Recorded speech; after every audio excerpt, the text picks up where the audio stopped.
pleased to inform you that we have arrived at the labyrinth. Please be advised that the punishment for trespassing is execution.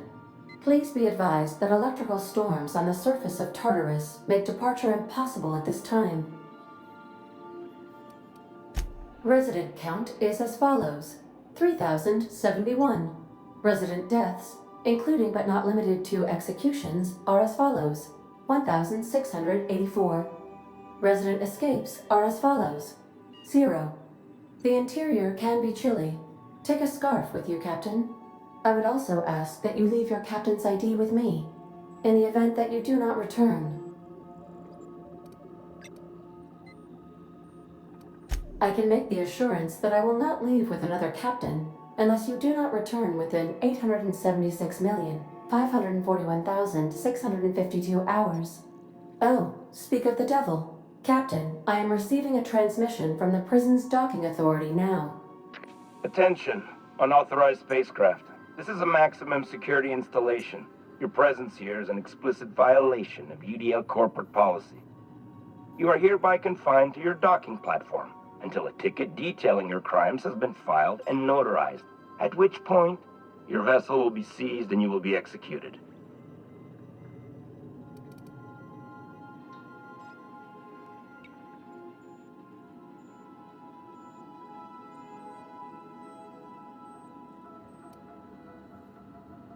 I wager it'll take a bit longer than it takes you to lose your patience and storm out of your ship looking to get shot.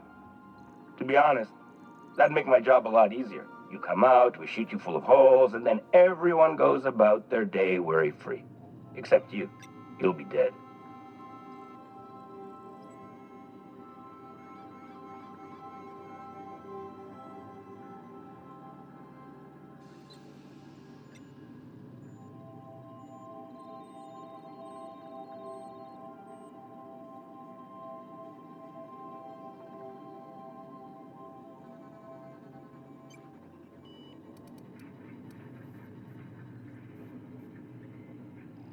All right, I'm feeling generous. I'm transmitting the idea of a productive, law-abiding employee so you can see what one looks like before you die. Anyway, Tartarus Docking Authority signing up. Hang on. Another ship just pulled into your dock. Wait, is that from the groundbreaker? What the? Pay no mind to that, just have a pleasant day. Transmission terminated. Biometric ID received. Transferring data to external cartridge. How can I be of assistance? See you soon, Captain.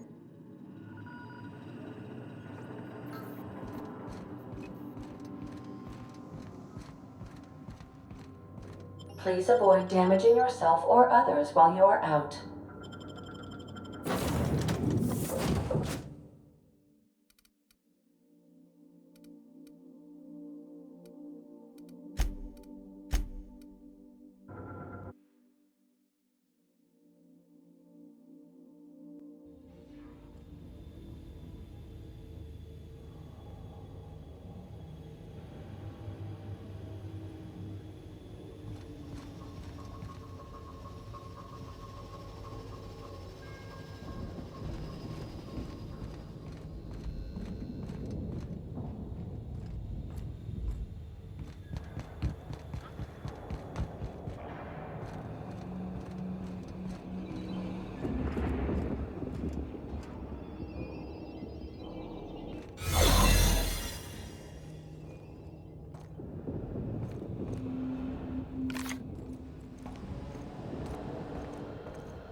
Easy does it.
captain did right by us once.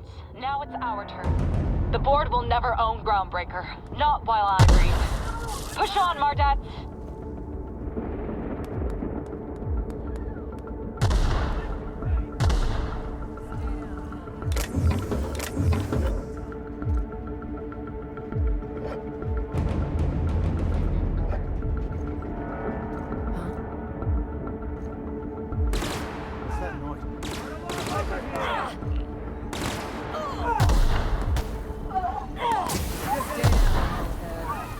Stay down, Hellhead.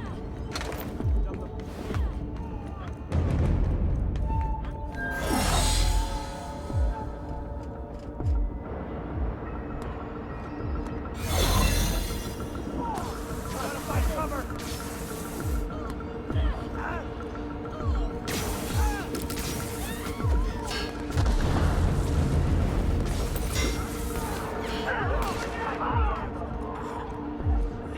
Trash! Sweeping B area. Pathetic! You're not worth the paperwork.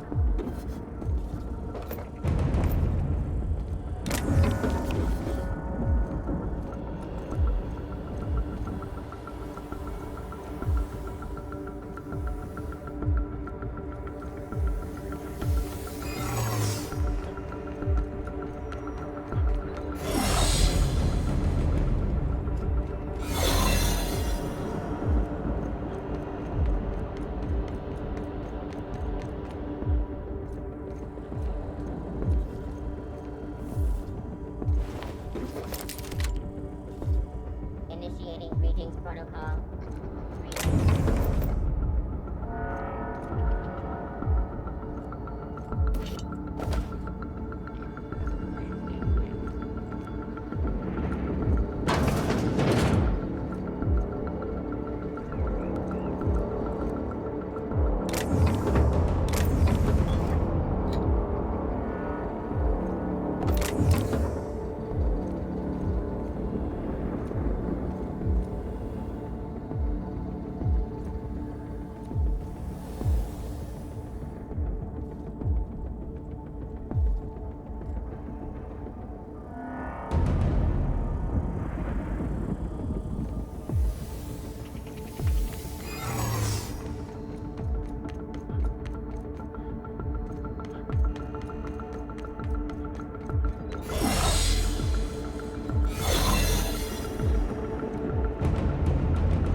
On seeing the inside of this place. Entering the labyrinth's the easy part. Making it back out. I'm still trusting your plan on that one, Captain.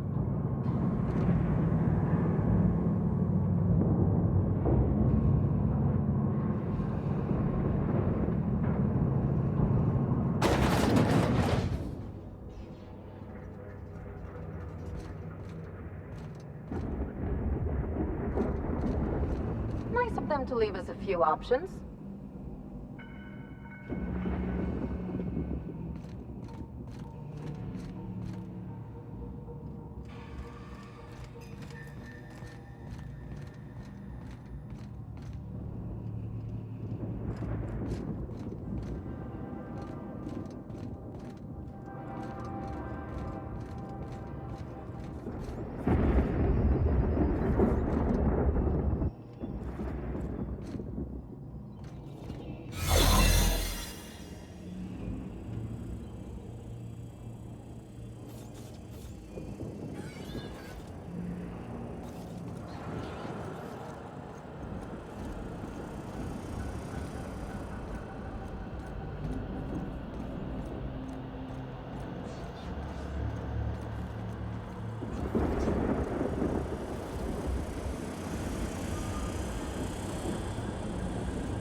you new here? I didn't think we were hiring more staff.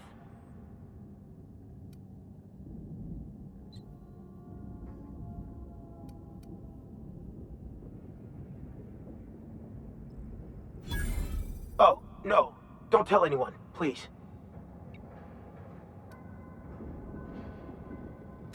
Whew. Thank you.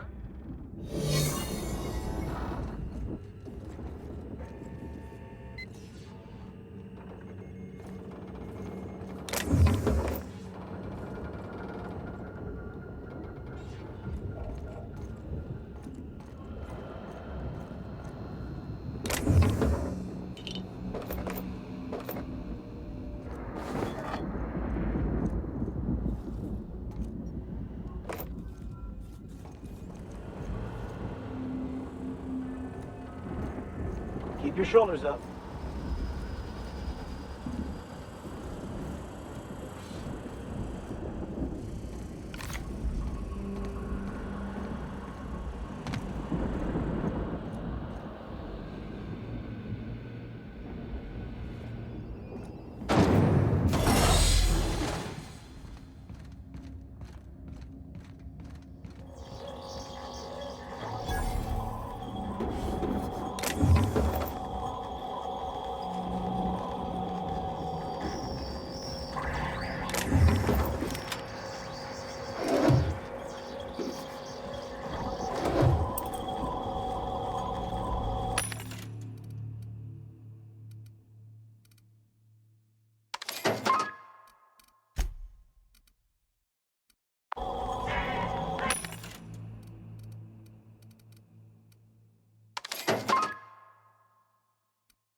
worker.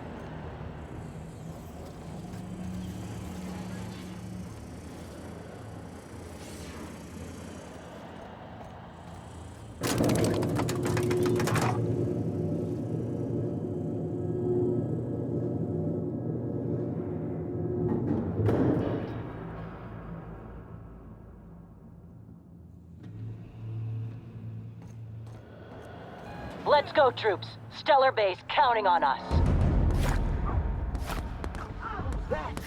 Bring him down!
way, Cap.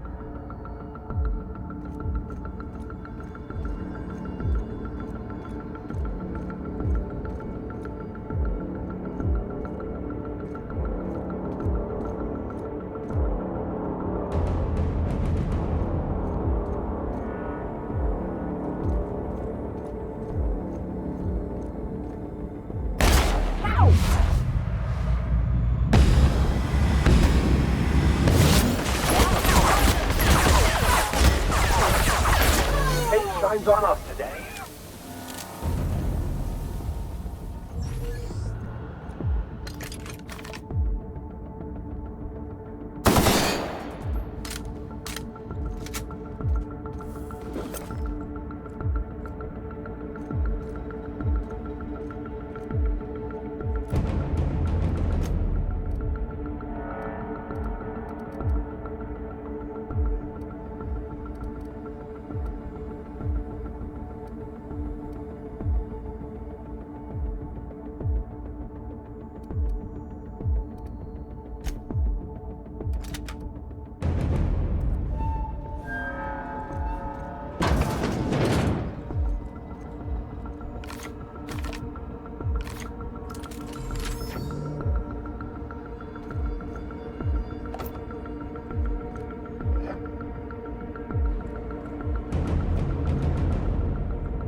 Our victory is their defeat.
Getting hit, Captain!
All right, MSI.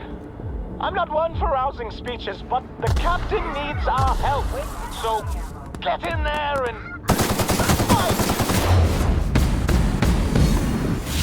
Back for that. Time to collect a fine bounty. Thought I saw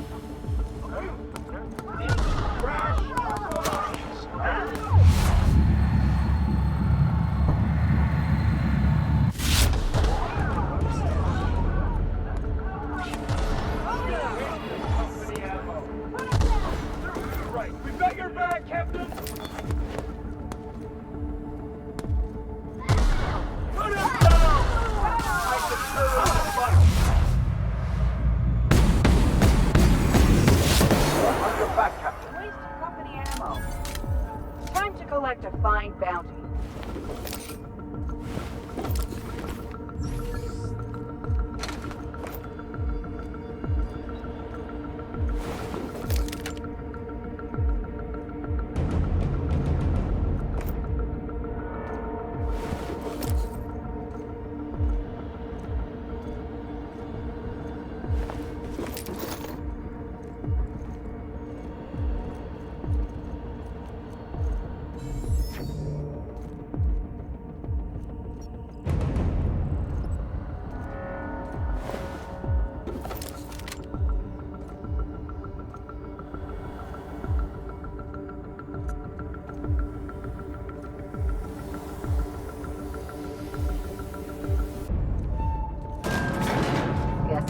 it, huh? Everything in my life has been leading up to this point. I am...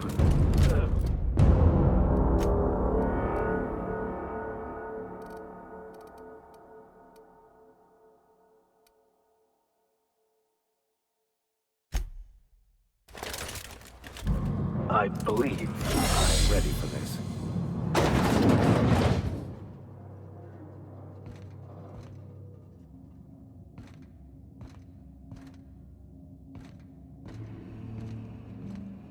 Captain, you have an uncanny talent for complicating my life.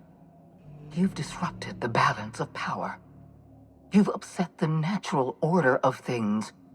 You've introduced uncertainty, and there is nothing I despise more than uncertainty.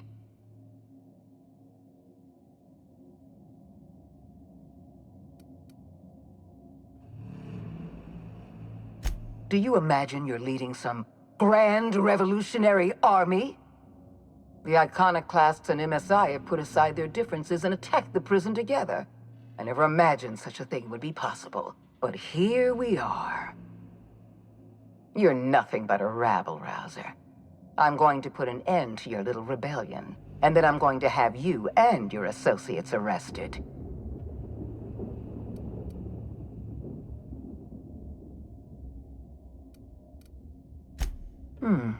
You make a nuanced and compelling argument. Here's my rebuttal. No. Dr. Wells is being held in my custody.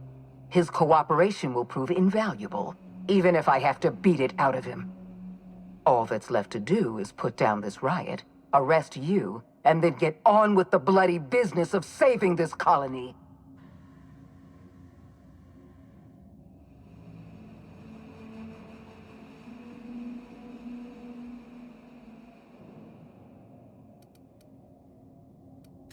Fair enough.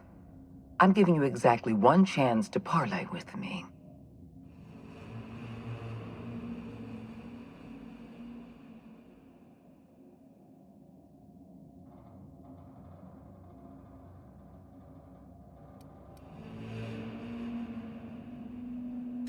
Yes, I'm quite aware of your brazen act of corporate vandalism.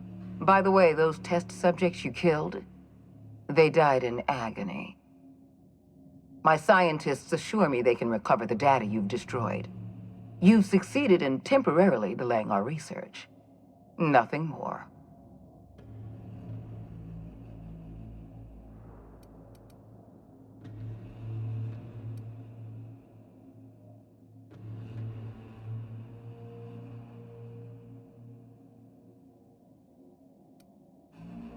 That isn't true. It can't be. You're trying to manipulate me. That experiment was absolutely essential to the program. My scientists assured me they were close to a breakthrough. They gave me their word.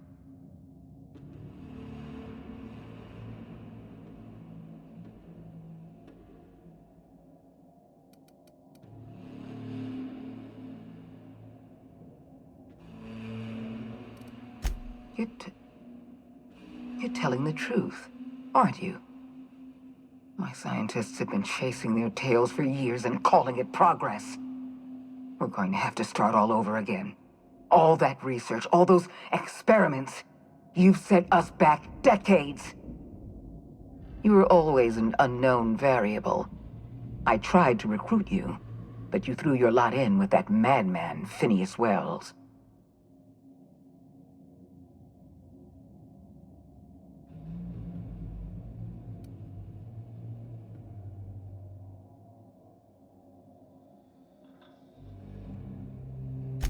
This prison is equipped with an automechanical warden.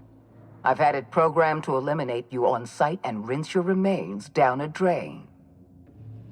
And don't worry, I will inform Dr. Wells that you died heroically or something.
Great work.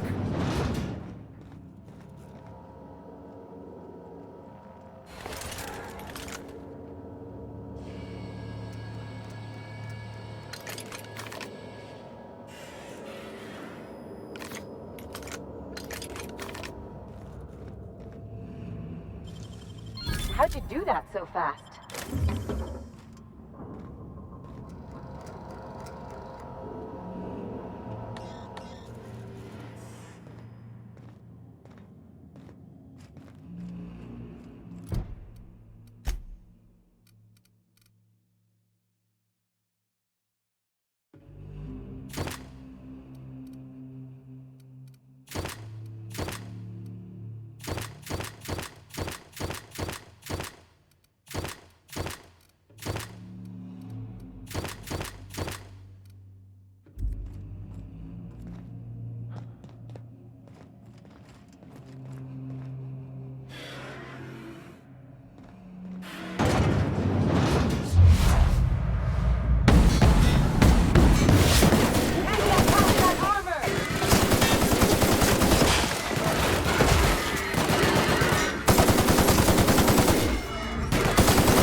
just die.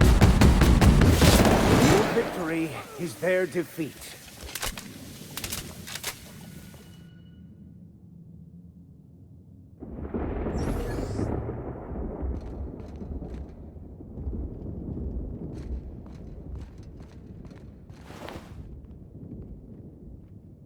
Get me out of here!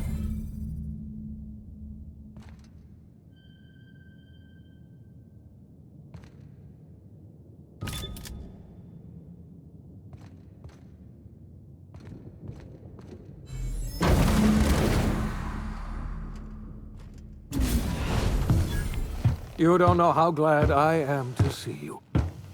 You did the right thing. Akande was a monster. Her death was much deserved, and long overdue. And you lunatic, you broke into the board's own fortress just to rescue one doddering old man. You are absolutely out of your mind, and I can't begin to thank you enough.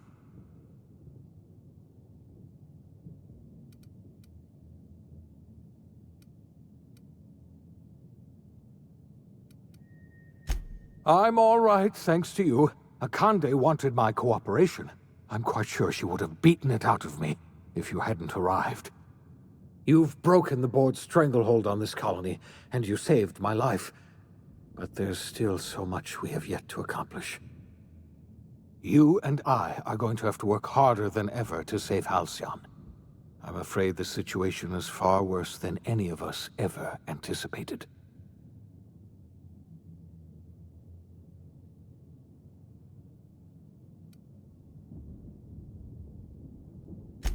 Theatrics. Merciful law, I wish I were exaggerating.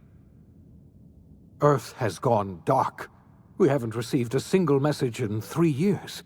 There's been no communication, no signals, nothing. 2 years ago, the Earth's Directorate's frigate disappeared on their way back to Earth.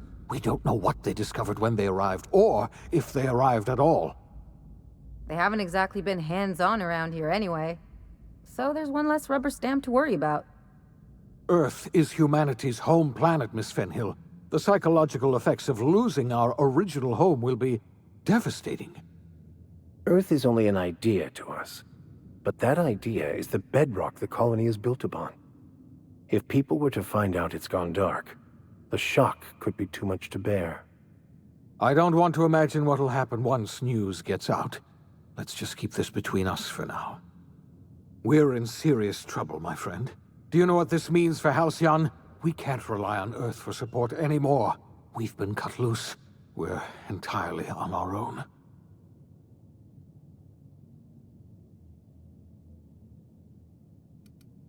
Yes, certainly. I'll help however I can.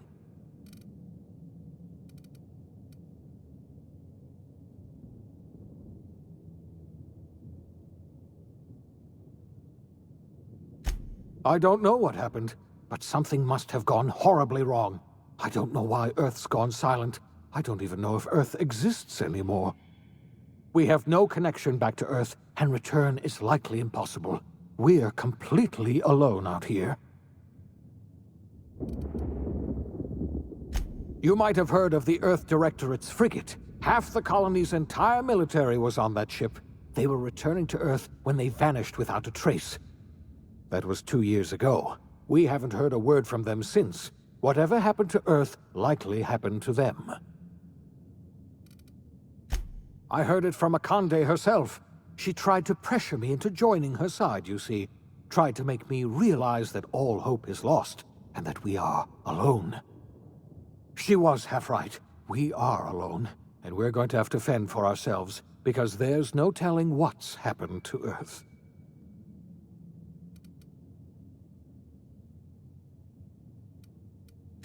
Yes, Akande mentioned as much. Earth hasn't sent us a single message in 3 years. No one knows why.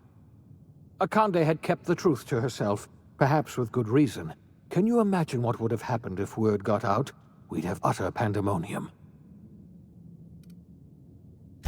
I wasn't trying to hide the truth from you, but after all you've done, I owe you an explanation. Yes, I experimented on the Hope's colonists. Each of my experiments ended, in catastrophic failure. Each of my subjects died in agony.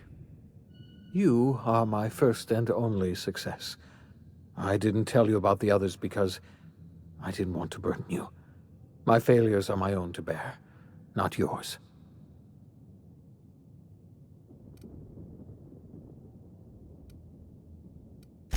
I'm not asking you to forgive me.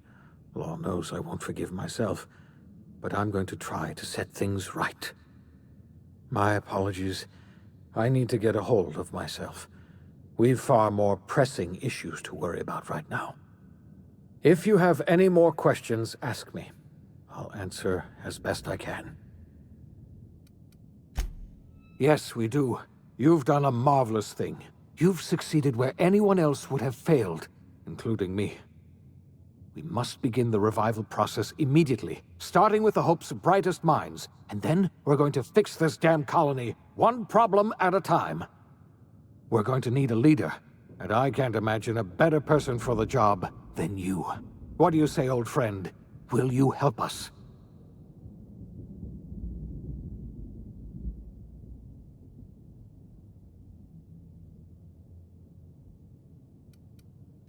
When I revived you, I thought you were going to help me save this colony. I was wrong.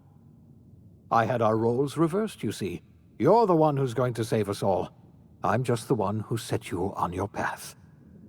You're the best thing to ever happen to Halcyon. If you want to take it upon yourself to lead this colony, you have my support. We're not a colony any longer, are we? Our last connection to Earth has been severed, and so we have been set free. Our future is uncertain, and no one knows what tomorrow holds. Exciting, isn't it?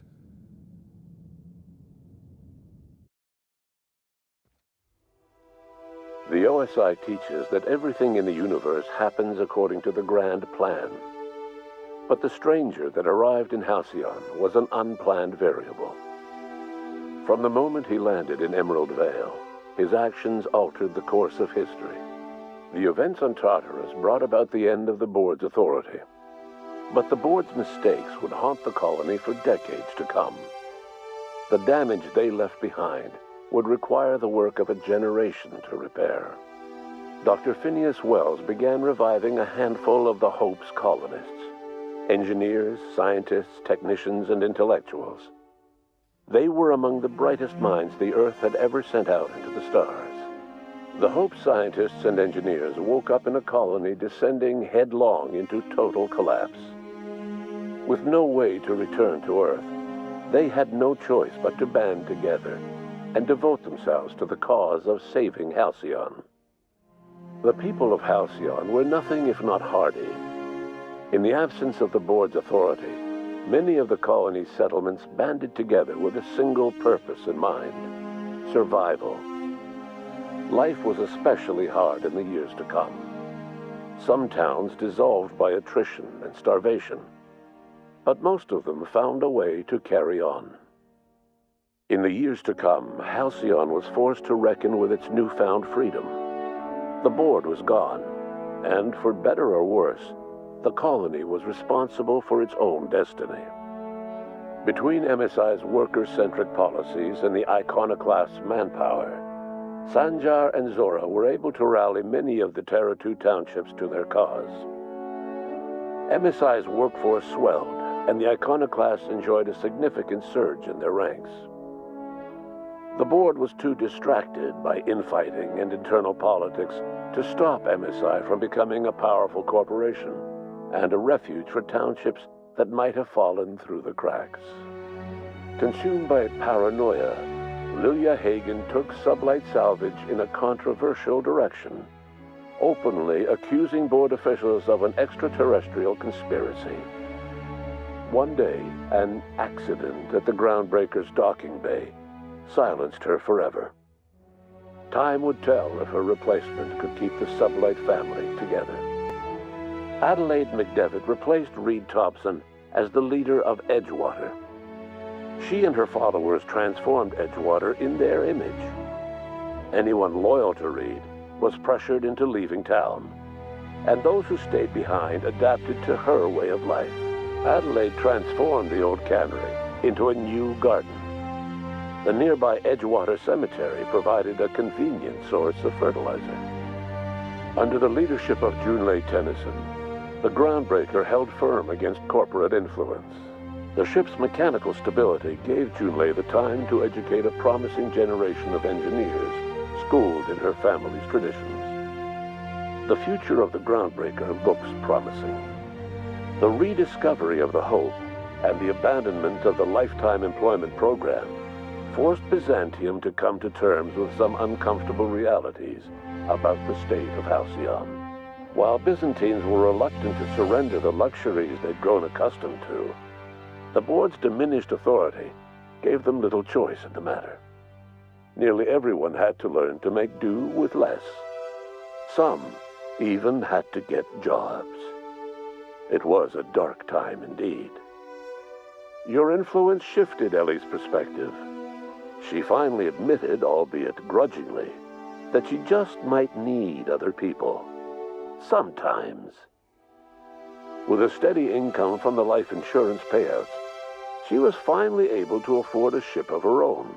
She hired a small crew and flew supply missions to communities on the fringe. Some of them were even legal.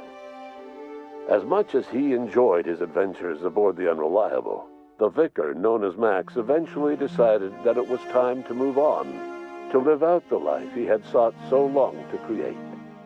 He knew there were many in the colony who carried burdens much worse than the ones he had struggled with, and he devoted himself to easing their suffering wherever he could. He only ever took up arms again to defend the defenseless. Unshackled from a lifetime of striving and fighting the universe and himself, Vicar Maximilian de Soto was finally at peace. Though Parvati eventually grew comfortable aboard the Unreliable, she never quite came out of her shell. She seemed to prefer the company of Ada to the crew, and she could often be found neck-deep in cables and grease, telling Ada funny stories from her childhood. While the colony fell into chaos, she found an island of relative peace with Ada, and they formed an unusual bond. She decided to remain aboard the Unreliable permanently as its chief and sole engineer. Nyoka returned to Monarch to take another crack at making a permanent life for herself. She formed the Charon Group, a mercenary outfit of ragtag survivalists and wilderness experts. Anyone in need of a guide or just looking to throw back a beer and swap stories could find her camping on the trail or clearing an infestation. Before his untimely death, Captain Alex Hawthorne had plans to restore and modify, for combat purposes, a sanitation and maintenance automechanical that he'd found in a state of disrepair in Emerald Vale's scrapyard. That unit remains broken down and forgotten in the Unreliable supply closet to this day. Minister Clark was released from house arrest, and his contact with you gave him a sense of renewed purpose and vigor. Once it became clear that no help would be coming from Earth, he threw his considerable efforts and talents into helping Halcyon manage the crisis before it. As for Dr. Phineas Wells, he spent his remaining years in his orbital lab. He eventually came to terms with his own past and was able to forgive the mistakes of his younger self by devoting his remaining years to serving the colony. Dr. Wells was able to revive many more scientists and engineers than he first expected, thanks to the additional batch of chemicals you stole from the Ministry. Wells never forgot about the human lives that were lost in acquiring these chemicals. In the end, Dr. Wells was able to save every scientist and engineer aboard the Hope. Over the next decade, nearly all of the Hope's remaining colonists were successfully revived. Halcyon saw a period of rapid technological and scientific advancement. Breakthroughs in dietary supplements saved the colony from starvation. Geoengineering projects and social reforms began to change the structure and character of the colony. Dr. Wells laid the groundwork for the project to save the colony, but he would never live to see the fruits of his labor. He passed away a few years later. His work was carried on by the scientists and engineers he revived. Today, Halcyon has stabilized. The people of the colony work hard to adapt to their new circumstances. Nearby colonies send aid and supplies. Life will never be easy in Halcyon, but for the first time in its history, there exists a sense of real, genuine hope about the future. And what about you, the unplanned variable in the history of Halcyon? Long after Wells passed away, you carried on his work with more energy, determination, and brilliance than he could ever muster. The years that followed were hard, but Halcyon survived by the efforts of the host's most promising colonists, the greatest of which was you. No one knows what's happened to Earth, and no one knows what the future has in store for Halcyon. All we know for certain is this: the name of the Unreliable and that of its intrepid captain will remain the subject of countless stories for years to come.